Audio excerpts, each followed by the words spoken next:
بچه‌ها امروز اومدم بهتون بگم که چجوری تونستم که ساز پیانو رو با خودم ارتباط برقرار بدم و حالا این چجوری تونستم با سازم ارتباط برقرار بگیرم.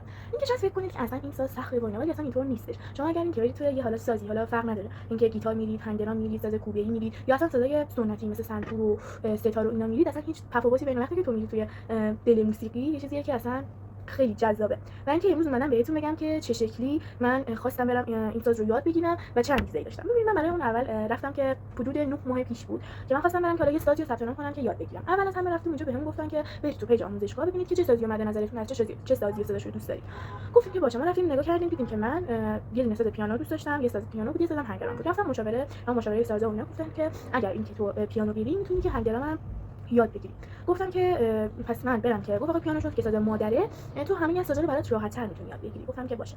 من رفتم تو پیانو. اولش واقعا سخت بود بچه‌ها، یعنی هر سازی سختی خودش رو داره، اما فرم دست گرفتن و اینا هم خیلی مهم بود و اینکه حالا چه شکلی فرم دستتو بگیری، مثلا اینکه این شکلی نگیری یا هر کدوم از انگشتات و یکی از کلیدهای پیانو باشه خودش خیلی مهم بود. من همون عملکرد جلسات اول واقعا خیلی مهمه که مربی باید خوب باشه، اینکه صبور باشه، بهت درست یاد بده، قشنگ یاد بده. اینکه مثلا اگه یه جلسه بهت یاد داد تو نتونستی بزنی، طبیعی باشه که مثلا آقا دفعه اولش هنوز با اون آشنایی نداشته، درسته که نتونه بزنه و اینکه فرصت بده بزنی. اگه مثلا اینکه نزدی یا حالا یه بار میری مسافرتی جایی میری، بالاخره پیش میاد که نتونی نرسی بزنی.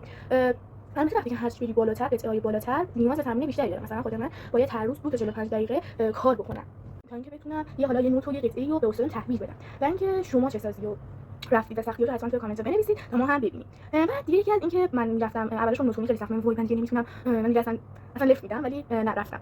هنوزم دارم میرم. اما خوبی این که داره تو وقتی که اصلا حالا ناراحتی واسه روی مود نیستی، این ساز نه این ساز همه سازها وقتی با علاقه و به موسیقی میری، البته بعضی هستن که اصلا به ساز یا اصلا به موسیقی علاقه ندارن ولی به چیز دیگه علاقه دارن، حالا استعدادشو دارن، ولی بعضی اصلا من موسیقی دوست دارن نه هیچی، مقدوره، بعضی اصلا دوست ندارن، بعضی دوست دارن. اما این مهمه که وقتی که داری یه سازی رو میزنی با عشق علاقه باشه، تمرین بکنی، وقتی که داری میزنی واقعا عشق علاقه‌شو ببری. اینکه وقتی مثلا یکی ناراحته، یکی رو مود نیست، ولی واقعا موسیقی میتونه کمکت کنه. مثلا سازی که موسیقی میتونی بزنی واقعا خودش یه آرامشه که میتونی اینو داشته باشی. اینکه روی فرم نگهداری یا اینکه اصلا ناخونت بچه شکلی باشه. مثلا بعضی وقتی ساز میزنن نمیتونن ناخون بکنن. خود من ناخونم همیشه کوتاهه، اما مثلا گیتاریست‌ها یه دستشون بلند، یه دستشون کوتاهه. با اون مثلا با اون دستی که دسته گیتارو میگیرن، آکورد میگیرن، باید دستشون کوتاه باشه ناخونای دستشون، و اونهایی که موقعی که میزنن با اون دستشون، با اون یکی دستی که میزنن باید ناخوناشون بلند باشه. اینا همه مهمه که دست چه شکلی باشه و اینا. و اینکه خیلی این ساز آرامش بخشه. واقعا یکی از سختی‌های موسیقی اینکه بتونی براش زمان بذاری، واقعا یه چیز مهمه که هم تو همه سازا هستش. بعضی اصلا خیلی جابجایی دست داره، مثلا از اینجا تا به مثلا وقتی که بهت نوت چنگ میدن، چنگ چیزیه که یه نوتیه که تو سریع بزنی، مثلا اینکه فاصله بینش نباشه یا میزان ضربی که تو نگه می‌داری. مثلا دارم میگم تو یه نوت دو رو میزنی، اینکه چقدر بمونه این ساز، مثلا من دارم میگم 1 2 3 4 مثلا چقدر بمونه. بعد وقتی میره روی ساز روی نوت بعدی، مثلا این باید همزمان باشه. مثلا من میگم دو ره و سریع بزن، مثلا توی 2 ضرب بزن 1 2 1 2. این شکلی خیلی مهمه، اینکه بخوای ضرب رو نگه داری و مهمش خیلی خوبه. بعد دیگه از ساز واقعا این خیلی خوبه.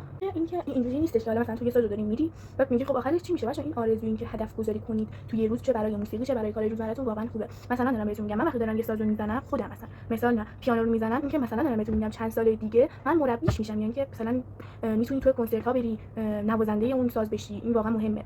و اینکه بدونید اینکه ناامید نشید کسایی که دارید سازی رو میرید. اگه مثلا دارید مثل من دارید ساز پیانو رو میرید، اصلا ناامید نشید، به راهتون ادامه بدید. واقعا خیلی ساز قشنگیه.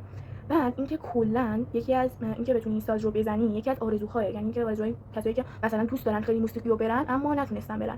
و اینکه خیلی جالبه. تو روزای سخت مثلا من موقعی بود که انقدر خسته بودم، از مدرسه اومده تو دوران مدرسه از مدرسه اومده بودم، بعد همین بعد سعی جمع و جور می‌کردم میرفتم کلاس پیانو تا یاد می‌گرفتم. اصلا یه روزی واقعا خب پیش میاد تمرین نکرده بودم، بعد استرس داشتم که چی بگم. مثلا مربی من خیلی خوب بود، خوبه به زمان میگه حالا تو دوران مدرسه بود، تو دوران امتحانا بود، حق میداد که نتونی بزنی، وقت نکنی، ولی وقت بذاری براش. بعد اینکه واقعا موسیقی فقط یه ساز نیست، صدای دل آدم میتونی با اینکه با چند تا نوت با چند تا کلیپ بتونی آهنگ بسازی. این خودش چیز خیلی خوبه، اینکه تو ترانه سرا باشی، آهنگساز باشی، وقتی که عشق علاقه باشه این چیزا پیش میاد، اینکه بتونی ساز بزنی.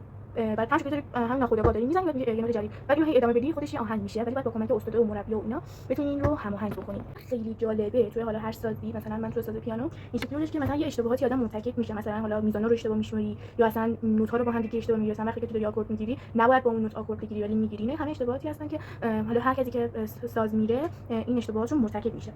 اما اگر شما از من سوالی دارید که فکر و ذهنتون رو درگیر کرده، حتما توی کامنت‌ها ازم بپرسید، جوابتون رو میدم. و اینکه من اصلا تو ماه اول که رفته بودم پیانو، همون موقع واقعا از الان خب خیلی پیشرفت داشتم، تغییر داشتم. همین شکلی وقتی که تو ماه اولش رو با الان مقایسه بکنید خیلی تفاوت می‌بینید. این خیلی مهمه. یه نوتی هم بودش، یه آهنگی بود، یه قصه‌ای بود. من همون اول کردم تو 1-2 ماه اول فقط داشتم مثلا مکدونالد این فارمو می‌زدم، یعنی بعد قطعه‌های کوچولو می‌زدم، یعنی یه صفحه بود می‌زدم، ولی الان مثلا شده 2 صفحه، 3 صفحه شده، تا 3 صفحه زدم. بعد تولد زدم، حتی توی کانالم براتون گذاشتم. اما از اون که چیزی که توی کانال گذاشتم بهتر شد. اون آهنگش یکم ملو بود، فقط خواستم که بذارم که در مورد پیانو چیزی بهتون گفته باشم.